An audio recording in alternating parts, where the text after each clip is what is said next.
Чех, Jan Sošek.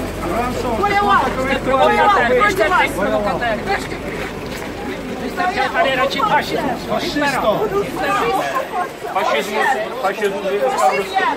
dneska Rusko není sovětský svaz, všichni si to No právě proto, protože dneska je to moje země, můj děda je Čech, on je odsud.